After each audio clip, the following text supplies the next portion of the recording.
The House of Mystery presents Inside Writing, the radio show where authors discuss their writing process in all genres. The writer is Brian Whitney. How you doing, Brian? Good. Thanks for having me on, you guys. So now, let's just start out basically. An incel mass murderer. So what is an incel? Well, an incel is short for the involuntarily celibate, which means just as it sounds. Most incels, if not all, true incels believe there can't be any female incels. Most of them don't even believe there can be any homosexual incels. It's a straight male that's never had sex.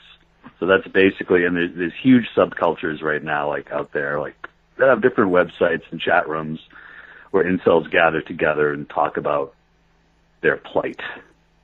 But okay, so I'm confused. So now they say I can never have sex. Is that why? They have never had sex. Like that's the first thing, of course, is that they have never had sex. But yes, it's also that they feel that they will basically never have sex, and for a variety of reasons, and they dislike men also who they feel do have a lot of sex, who they refer to as chads. And again, they sort of support, it's kind of as a support group at first, but it formed into something a lot more odd and different over the years. Yeah. Well, but I'm just trying to get this because if, we talk about Elliot Rodger, and he's kind of the person in your book. Right. And he's considers himself to be intelligent, refined, yes, handsome, fashionable, and charming, yet women pay no attention to him. See, that in itself doesn't make sense, because if there's a good-looking, smart, handsome man that dresses well and is well-groomed, and he walks through the mall, girls are going to check him out.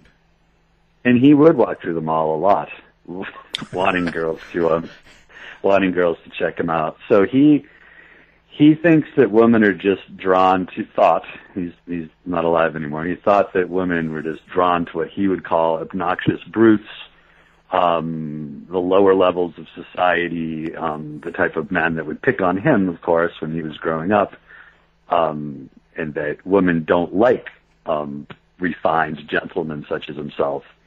They like idiotic men, macho, stupid men, basically. Wow. So I'm still kind of not getting why he wouldn't search out the right woman. Well, so he and incels in general are a little bit different, because a lot of incels, they don't consider themselves handsome.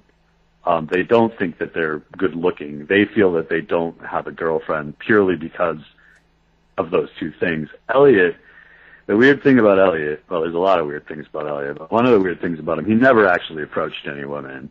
Like, he just would kind of like walk around, look at women in his expensive sunglasses and expect them to come up to him. That's one. But two, he also only wanted to have a very beautiful, he always wanted to say blonde, but a beautiful blonde woman. So in reality, if an average-looking woman or even an above-average-looking woman approached him, he probably wouldn't have been interested. So he thought that he should have had, the most beautiful woman in the world, and he never even had a girlfriend or had sex, and he became angry about these things. There's a lot of misfiring synapses going on in his brain, obviously. This isn't like really a normal thing for anyone to think, but that is the way he thought. Did anyone show him how to use Tinder, or? No, so this happened in 2014, and he didn't do Tinder. What he would do is he would put up YouTube videos of himself, like driving an expensive car with music in the background to kind of show people how attractive and cool he was, and then people would kind of laugh at them, and then he'd get really angry. Is kind of how that went. So now, but his intention when he put those videos up was to attract a woman, wasn't it? Or yeah, it was. But in real life, he didn't have any friends at all. Zero. He didn't have any sort of even social acquaintances, and he would just kind of hide in his room and occasionally just drive his car around or sit outside on a bench and wait for a woman to approach him because he was so handsome and refined and so on and so forth. Well, that sounds like me. How'd it work out for you? It hasn't. I've got 2 dogs. Yeah. So, okay. So, what do these groups do? Like you say that there's groups. So he joins other incels, as he calls himself. And what do they talk about in their groups? Do you know? Well, I do. But two parts, though. So he honestly really didn't do much of that. Like he would get online and he would there were like these pickup artist sites, and he would get on those and he would kind of troll them and say mean things to them and so on and so forth. So he wasn't really involved with other incels so much. He wasn't really involved with anybody. But nowadays, yes, there's one called incels.co, which is the biggest one. I interviewed the person that runs that site for the book, actually, and that one's just, it's a very active site. They were kicked off Reddit. They used to be on Reddit, but they were kicked off because of threatened violence and misogyny and things of that nature. And if you get kicked off Reddit, then it's pretty bad. So they started their own website. There's a few, but this is the most popular one, and there's just a variety of posts about about how awful women are, about how they can never get laid. They call Elliot Rodger, some of them call Elliot Rodger Saint Elliot, and they talk about, when they talk about getting violent because of what they perceive the world has done to them, they call it going ER, which is Elliot Rodger's initials are ER, obviously. So it's a weird place. The Southern Poverty Law Center have called them out as like alt-right hate group. So they say some pretty weird things, mostly obviously against women. Wow. So let's talk about this Elliot Rodger. What did he plan on doing, and why? Well, he was a very very shy kid. He was picked on, and he kept kind of thinking that if he just had a girlfriend, that everything would be better, and so on and so forth. But he never had a girlfriend all through junior high and high school. And he went to college in Santa Barbara, and he thought then that he was definitely going to find a girlfriend because he was in college, and then that didn't happen. So then, as time went on, he became more and more isolated, and just talking about doing what he called his day of retribution, where he would get back at everybody who had wronged him, men and women, over the years, and kill all sorts of people, which he ended up following through on, and he ended up killing 6 people in what's known as the Isla Vista Massacre in 2014. So he wanted to kill both men and women. So which men was he after? Well, he wanted to kill. This is like such a bizarre thing to even talk about in this concept. And I remember when I did the Magnata show, I giggled a few times. So I don't think that this stuff is funny, but it's so bizarre. So he wanted to kill the beautiful woman that had spurned him, and he also wanted to kill the men, the type of man that they were attracted to, and then to do so, he also he wanted to lure them into his apartment, which he was going to make a torture chamber, and to do so, he had to kill. In his mind, he had to kill his roommates, so his apartment would be empty, so he could lure these people into his torture chamber. So he also killed 3 of his roommates who weren't really the type of guy that he disliked. They were just, these nerdy roommates, in his words, nerdy roommates, that just had to be taken out so he could go forward with his plan. Wow. So he actually killed 3 of his roommates. But if he kills them, how is he going to get rent? Sorry, go ahead. No, I was just going to, how is he going to get rent? Well, his parents paid his rent. He wasn't even in college anymore. He had dropped out of college, and his parents still thought he was in college because he was lying to them. So they they paid for his college and spending money in rent. And so I know you were joking, but yeah, like, so he was fine in that matter. Well, that's good. That's important. Yeah. So how did he kill his roommates? Like, what did he do to them? Like, because... well, actually, I said roommates, so there were 2 roommates and another one that was a friend, and he stabbed them one by one when they came home, meaning he'd stabbed one, and then he dragged them into a room and put towels over them, and he stabbed the next. And this is a guy who's like, I don't know his exact weight and height, but he's like about 5'4", maybe. He was about 5'4", maybe 135. Never had been violent in his life. Like, had never done anything violent before. So he, one by one, he stabbed the 3 people and then put them in a room with blankets and towels over them and so on and so forth. Wow. So then his next move, he was going to go out and how was he going to get people back to his apartment and torture them? Well, so he was going to lure them in, but then after he did this, because, see, the thing is, as we talk about this, I don't know if you guys are aware, but Elliot Rodger wrote a manifesto called My Twisted World. So it's a very long manifesto, and you can find it on the net. It's not published anywhere for obvious reasons, but so when I say this stuff, I mean, this is all actually coming from him, you know. So at that point, he realized that he had 3 corpses in his apartment, and one, he'd never been able to lure a woman into his apartment, even when he didn't have 3 corpses in there, you know, which is part of the reason that he's in this situation in the first place. So instead, he decides to go out and just start. He abandons that part of his plan for the torture chamber, and he decides to go out and just start taking revenge on these people.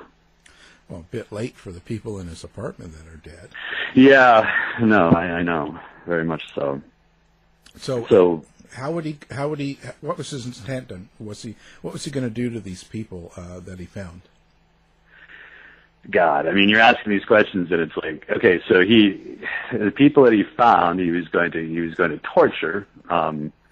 He was going to torture them, and then he was going to kill them, and then this was like a really big thing for him. He was going to put their heads in bags, and then bring the bags with him when he went out to the next part of his plan, which was to go just kill people in the town of Isla Vista. Not just people, but women in particular, sororities and so on and so forth. And then he was going to dump the heads.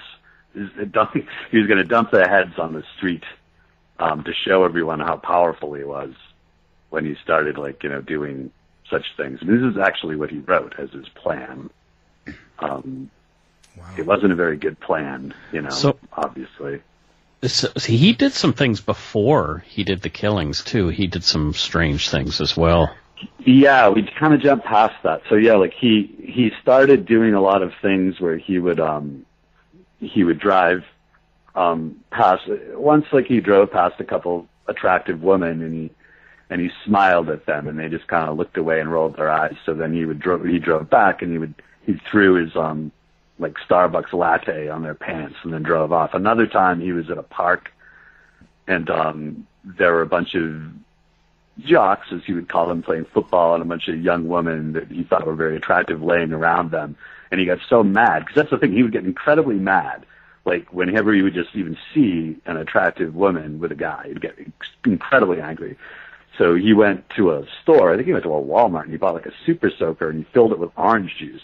And then he went back and ran up to the men and the women and sprayed them with a super soaker with orange juice, and then he ran away and got back in his car. So for a period of time, he was doing a lot of different things like this, random, bizarre things where he would, throw coffee on people and so on and so forth and speed off in his car. Not just people, but always attractive women or attractive woman and a guy that he saw. So there's a period of about a year he was doing stuff like this.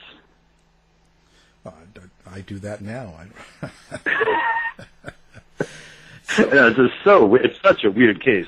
I was amazed that no one ever wrote about it before, to be honest with you. Because the case is top of the line weird. Yeah. Weird. Well, I first heard about it. Incels. Wasn't that the guy in Toronto that ran over people? Yeah. And he was attack. Yeah. Yeah, and before he did, he was writing on Facebook, like, things like Alec Manassian, I believe his That's name him, was. yep. Like, yeah, I never know how to pronounce his last name, which is, he's in the book, but but anyway, he wrote The Incel Rebellion has begun. He referenced Elliot Rodger a bunch of times. There's been other guys too that have done lesser things, but Manassian's the next biggest one after Rodger, I would say. Well, so what? Okay, I'm trying to get, like, if they do a write on Facebook and they do manifestos and they're really into this, what is the outcome that they expect? Like at the end, when they go out killing people and showing them how powerful they are and doing all of this damage, what is the end game? Well, Elliot knew he was going to die. He ended up shooting himself in the head after he went on his little rampage after he killed the three roommates. And he wrote a lot about that in his manifesto, about like how he kept hoping, if I just found a girlfriend, I won't have to do this. I won't have to die. And he kept trying to he'd play the lottery all the time because like, if I got rich, women like rich guys. So if I got rich, and when I say all the time, I mean, he played it obsessively. Just like, if I got rich, then I won't have to kill everybody because then I'll get rich and I'll have a beautiful woman. But when he finally did this, because he was planning it for months, so like at one point he hurt himself and he was like, I'm not ready to do it. He was prepared to die. He was like, I can't be arrested. I'm going to die. So, Manassian, he's in prison, and I'm not really sure like what his goal is. There's another guy in Florida, Scott Bierle, Bierle. He's a guy in Tallahassee that was arrested a bunch of times for grabbing women's butts, and then he went into a yoga studio and shot up the yoga studio. He shot himself too. He killed himself. There's a guy named Chris Harper Mercer. He killed himself. He went to a college in Oregon, killed some people, and he killed himself. So other than Manassian, I think, I mean, I don't know. So they're kind of thinking they're going to die anyway. So I guess their anger is just so much at this point. Like Elliot was just so angry, and he really felt that he was right. He really felt that humanity had wronged him, and he didn't want to do this, and so on and so forth. And that he didn't have a choice, and it really bizarre, very, very bizarre. Well, he was a weird looking dude. Like I don't. Yeah. And I understand. Maybe that's where he was coming from. He knows he's a weird looking dude. He's got strange looking jaw and mouth and all that kind of stuff. So I really have a hard time with this guy because I'm not entirely sure about whether he was even honest with himself about who he was. Yeah, well, I mean, that's kind of what I was alluding to. So again, I mean, what I find really, and there's a lot of things interesting, but this guy and a lot of other guys, like he would not, meaning Elliot,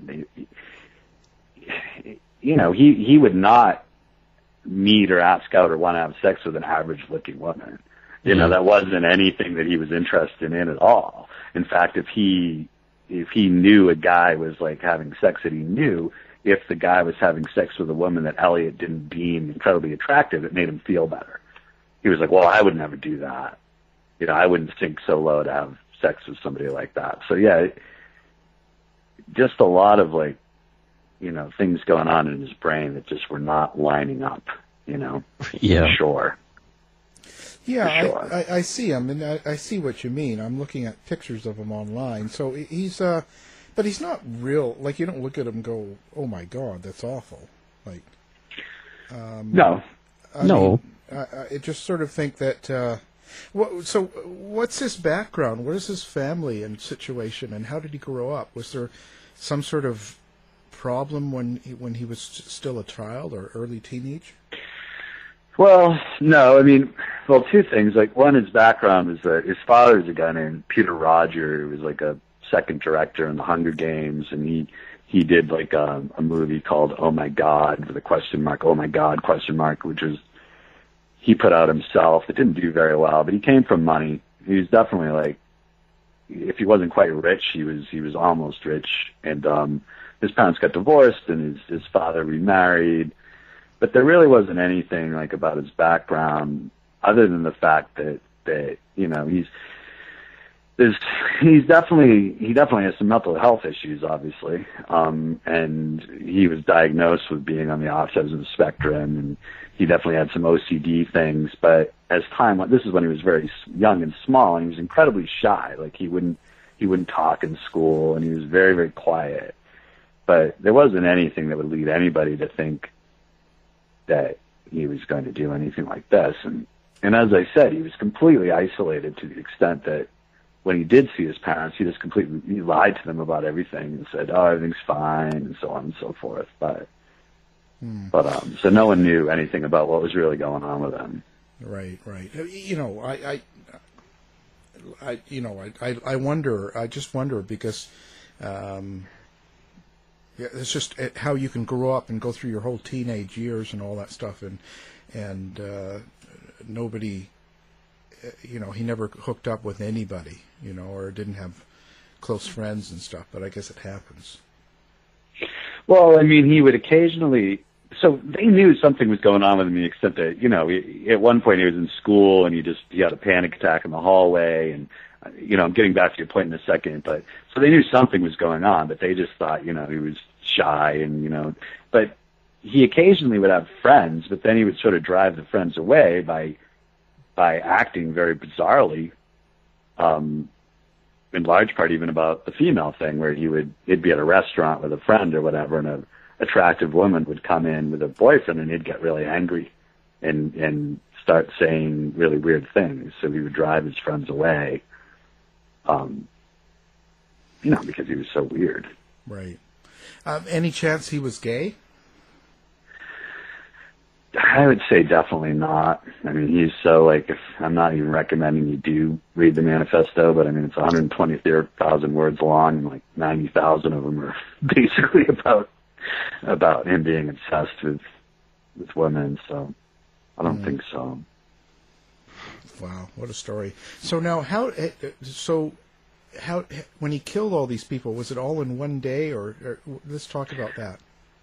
Yeah, well, so after he did what he did, and after he killed the two roommates and their friend, then he kind of hung out with them for the night, and then the next day he uploaded his video, which is you can find on the internet, but he put up a video basically saying what he was going to do, and at the same point as he put up the video is really creepy. I mean, it's kind of internet famous in a sense, but people always take it down, and then someone else will put it back up because it's disturbing. He basically says, "Okay, now you've ruined my life, and now I'm going to kill all the women and men who look down on me," and so on and so forth. Then he sent his manifesto to his parents,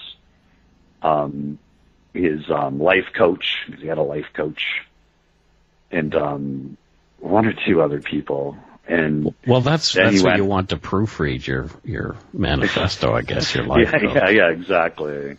So then he went out. At the same point that he goes out, of course, his mother gets the manifesto. She freaks out, calls his father. They're divorced at the time, so they all start driving to Santa Barbara.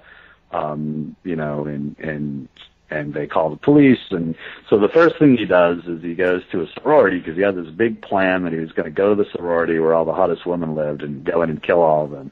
So he knocks on the door, and like no one answers. You know, like they don't let him in. So he's out there for like 5 minutes or something, literally, like knocking on the door, and no one lets him in. So then he's like, what the hell? You know, like, first my torture chamber idea like went wrong, and now, like, you know, no one's going to let me into the sorority. So then he basically just started shooting random people on the street. He shot three women, one of whom died like right away, and then he just he drove down the street. He shot another guy that was in the deli. He started hitting people with his car, sideswiping people with his car, like running over bicyclists, so on and so forth. So it went from this thing that he was going to, do this very designed plan into him just driving down the streets like a madman, like shooting at anything that moved. A bunch of police came to the scene. They shot at him. One of them hit him in the hip. He crashed into a car, and then he shot himself in the head. And he killed 3 people, and he killed 6 entirely, counting the 3 that he killed before he went out on the rampage. And wounded, I'm going to be off a little bit, but it was like maybe 17, 18, 19 people. So does his life coach still have a job? Boy. Yeah, I mean, I don't know. I mean, he lied to everybody, so that's the thing. I mean, he lied to absolutely everybody, and I don't think he really saw his life coach very often, to be honest with you. But yeah. I always feel like these guys, they go out and go on a rampage and then take care of themselves. I think they should probably start there, and that would be the end of it. Yeah. No, I mean, it's a very odd story. And as I've mentioned, like when it happened, he's one of these people that myself and some of my friends, because we're a weird bunch, true crime writers often are, but I was very aware of him, and he's somebody that I've been aware of for quite a while, and there's a lot of other people that have no idea, who he is at all. But the story itself is definitely one of the more odd, massacre, spree killer kind of stories that I've heard. He's one of a kind. So is that what attracted you to the story in the first place? Yeah, well, I think the incel thing too. I mean, if you go on the website, it's just so bizarre, and I've always been kind of interested in subcultures in general. But yeah, I mean, it was the first book I ever wrote in this genre was with Gil Valle's the Cannibal Cop, and it was the same thing. I remember I was just reading about it, and I was like, this is just fascinating, So there's certain ones, and Elliot Rodger's another one that it's just stuck in my head. I interviewed Gil. I talked. Yeah, yeah, that's right. You did. Yeah. That's right. You did. Yeah, yeah. When that book came out, yeah, I still am in touch with Gil. Believe it or not, he's also an interesting character. One that never actually did anything. Yeah, I just thought about it. Right. I'm looking at their website right now, and there's 1,288 people online right now, 11,000 members, and 2.6 million posts. Well, yeah. That's a lot of angry guys. Yeah, and if you look, I mean, maybe I can pull it up because my laptop's right here too. But I mean, it's just a variety of posts that do you think this is? But do you think this is something that's new to us in society, or is this something that before the web it was still going on, but we just didn't realize it, or? Yeah, I mean, that's a good question. I think the other thing is too is obviously there are a lot of people that are involuntarily celibate that aren't incels, so to speak, where a lot of people will be like, well, that's a situation and not a movement, and that's totally true. I mean, there's all sorts of men and women out there but again, they believe that there aren't any. These guys don't believe there are any incel women because they're like, a woman can have sex anytime they want, in their opinion. So I mean, it's a good question, because I think back in the day you were just like, oh, I'm a virgin and I wish I wasn't, and you kind of kept that to yourself. Right. In my experience, anyway, people wouldn't come right out and talk about it. So in this situation, a lot of people have gathered together and, in theory, are supporting each other, but at the same point, they're supporting each other often by saying some pretty horrible things. Well, I just wonder, because back in the old days, in the 60s and 70s, you always had that guy that was a bachelor and never got married, and they always thought, well, he's probably gay, but nobody talked about that. I wonder if some of them were incels and they just left them alone, but maybe they weren't. Right. I mean, that's possible. I mean, with Elliot, again, it was like, he was just obsessed with.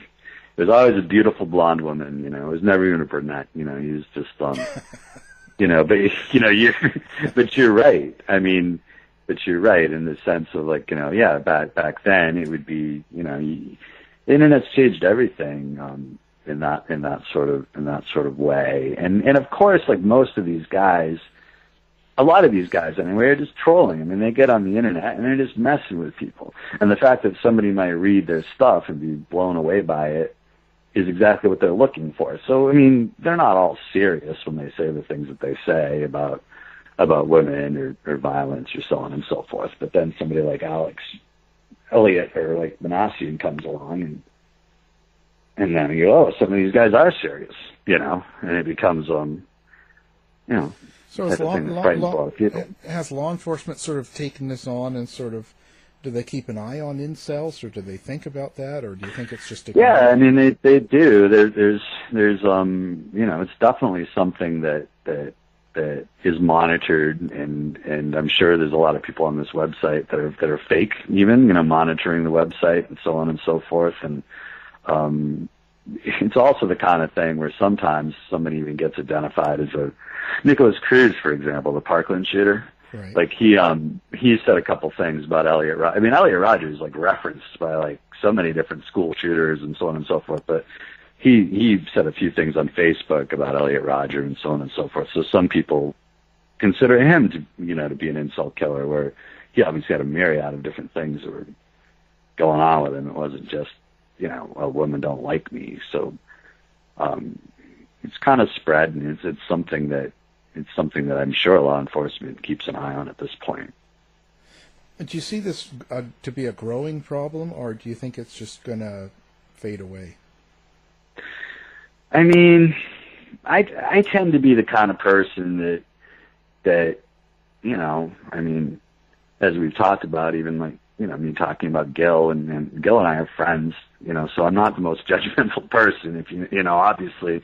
So in this kind of situation, I don't even know if it's a growing problem. I think what happens is the more the media, kind of makes it into a growing problem, the more it might be a growing problem. I mean, there's not like scores of incels like marching down the street, like committing like violent crimes. It's just been a handful, but it's certainly jarring when Elliot was a guy named George Sodini, like years ago, that was kind of considered the OG incel, that before, like, even like, that wrote a lot on a blog about how he was going to kill women because no woman liked him. That's the overarching theme, is that these guys are going to do this because women don't like them. I mean, that's sort of like the as far as the crime aspect of the incel thing goes. But since Elliot Rodger, I mean, he's been referenced numerous times, and that's all in the book too. In the last chapter, I go through the other, so-called incel murderers, or people that attempted murder, and they all referenced Elliot Rodger or incels or so on and so forth. But it's hard to tell how much of it's, because it's the internet, it's hard to tell how much of it's really the reason and how much of it's them just like playing around. With Elliot, it was really the reason. With Manassian, I would also say it was really the reason.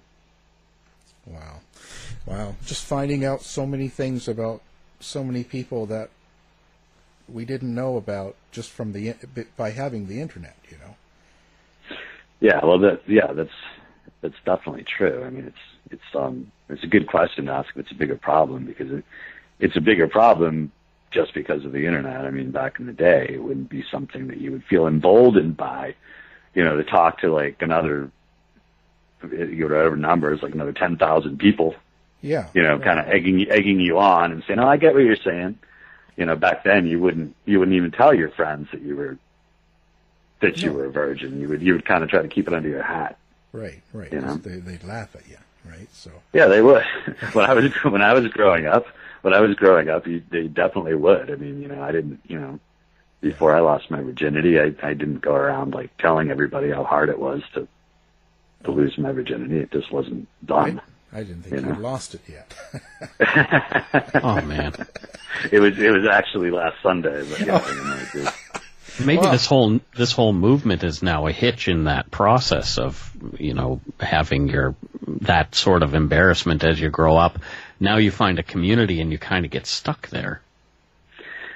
Yeah, and they're also, just as an anecdote, there are also a lot of these guys. So there might be a guy that says he's an incel, and he goes on a podcast or something, and then if you look at the website or other websites, they'll be like, well, that guy said he had a girlfriend in 7th grade. I'm not making this up. Yeah. There's a guy that this just happened with. So he's not an incel. Like, it's almost like this exclusive club now, where then they'll even say, oh, well, you're not an incel. Like, you kissed somebody like when you were 12. It's very, very black and white to the real hardcore guys. Wow. Whole new little subculture going on. And nobody called me. Yeah, never let it down. Nobody called me. I should have been there. Yeah. Oh, no. I know. Yeah. Well, this is quite the book. So now the book is coming out. It's called Gentleman Killer. Where do you plan on going after this? I've got a couple things. I've always have a couple things that I'm working on. It's just sort of the nature of it's the nature of the business. You just have to keep active. But yeah, the book comes out on the 17th. So I'm just gonna bust it for a little bit, trying to promote it, and then just keep working on my other projects and see where they go. It's hard because it's like I've got one thing I'm working on that I'm kind of shopping right now, and I can't really come out and say it, but it's weird, it's another odd book. But. Good. Writing about me. Wow. Now, do you have a website now? I don't remember. Do you have a website people can go to? I do. It's brianwhitneyauthor.com. I do have a website. Okay. We'll have that linked up. We'll have the book linked up, so people, awesome. If you want a really good book, buy it. Well, fantastic. Thank you for being here. Our guest is Brian Whitney. Thanks, you guys. I really appreciate it. To find out more about our show, guests, or to listen to past shows from our archive, please go to www.houseofmysteryradio.com.